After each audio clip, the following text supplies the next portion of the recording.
started to talk about creating a list to hold all of the past scores.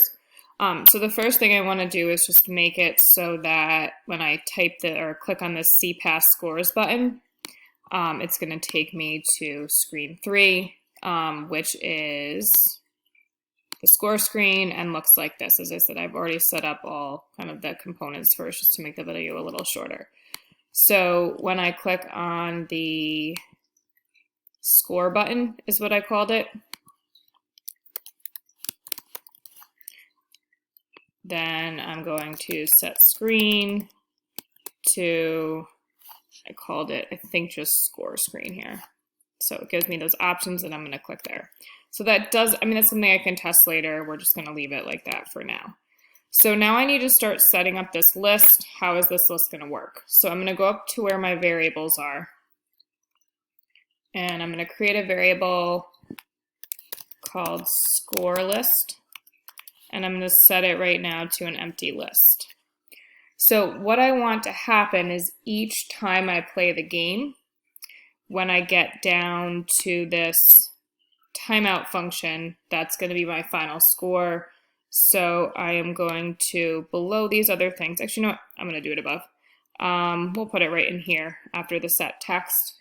I'm going to append an item to my score list. And that's going to be whatever the score is when the time goes out. So that would be the score. So right now I'm putting that item into the list. And now I want to think about displaying that item. So each time I play, I'm creating a list, and I'll keep getting a longer list with these new scores. Now, if you think about it, I want to display a score, and then I want to add on a new score. So actually creating a variable for the text that is displayed, let's just go over to design view. So here's my one label. I have another to keep adding items here. I want to have a variable actually for this output. So in my code, I'm also going to set up a variable, and this isn't something that I did right away. I started a different way, and I realized that this would help manage complexity. So list display, and initially, when I haven't played, I just want that to be an empty string. So also down here, I'm just going to add a semicolon. So we're going to take this variable, the score list display. I just stopped the video because I had like 5 errors that I had to fix at the same time, and then I went back to here. So that's why you have a little break there. So I'm going to take the old score list display,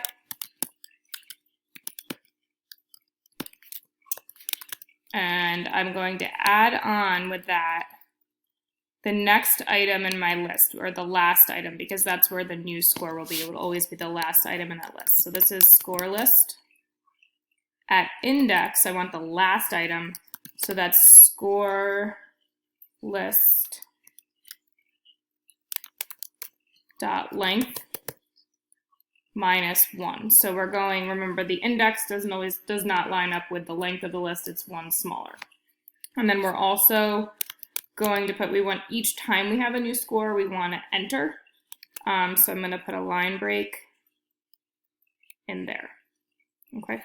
So basically the first time through, we're going to take the empty string and then add on the new item and then do a line break. So this line break, even though it kind of maybe seems like it should come before, coming after will work because we don't have anything to start out with. So if you see over here, I was getting a bunch of 5s, okay? I made the video basically like 4 minutes forward and had a bunch of mistakes. So the one that was really causing me trouble was, unfortunately, when I did this set timeout functions. Now you couldn't tell before. It's inside the timed loop, so it was setting this score 5 times.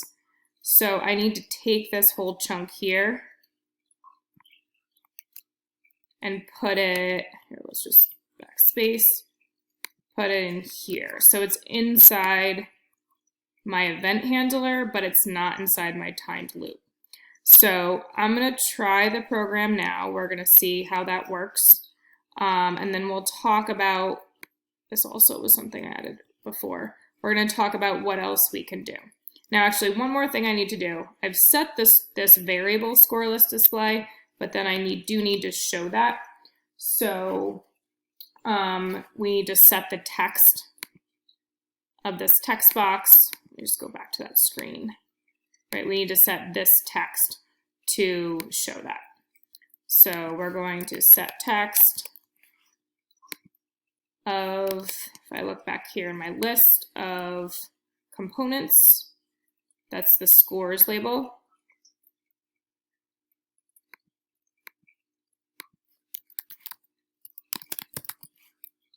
And we'll set it to the variable score list display. Okay, so let's see if this is working now.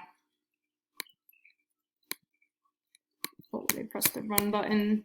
Okay, so I have it running again. I'm just gonna enter time. We'll click a couple times. We have an 8. We could press play again. Let's go to see past scores. So now you see there's an 8 there. I did not set this play again button, right? We just had the 1. So if I go down here, let's just find that spot where the play again is. This keeps popping up windows. So I'm just gonna copy this. And I just have this one as play again button. They're kind of backwards. I probably should have called the other one play again button and then play again button 2. Now that we have repeated code, I'm going to cut this and make a function.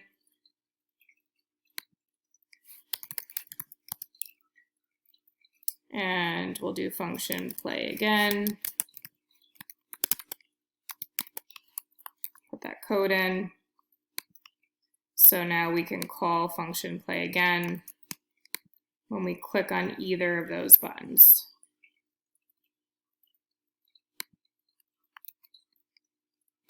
So that's managing complexity, right? We don't want repeated code there. So I do need to reset it to try that. It's not going to let me. I'm just gonna play 2 really short games. So I'm gonna do like a 2-second game, start.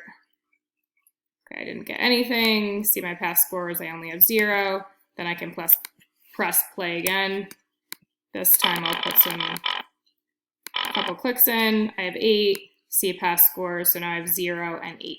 So that's just an example of how you can use a list to collect something. I know sometimes it seems like, how do I use a list? When is it good to use a list? Basically, anytime you want to collect a bunch of values that are representing the same thing, you can use a list.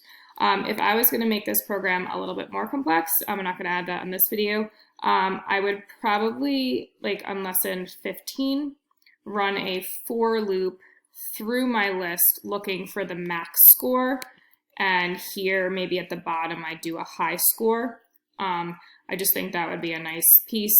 Looking through this, probably what I would pick for my algorithm would be my start button. One other thing I would want to do to make that more complex, or make it, have a little bit more algorithms within, and also because this is a lot to look at, I didn't repeat this code about my list, appending the list, setting the score display, or setting the variable for the score list display and then putting it into that text box. But it is pretty complicated to look at, so I really wouldn't want to look at that in there. I'd probably just make another function. I'll just call it function score list and put that code in. And then wherever we were, just call the score list function. Okay. So looking through this, I have some mathematical or logical concepts in my overall algorithm. Okay. I have my update timer function, which is an algorithm within that. I have my score list function. I could talk about that one too. And then also, there's some other, these are just smaller, but if I had to pick an algorithm to write about, I would probably pick, I don't know, I might pick this. I would probably pick this one. There's some interesting things going on in here. And also I could talk about how that's not something you really need to see, so that's a way you're managing complexity. I might also just talk about my score list in general and how that's collecting the scores after each time they play the game.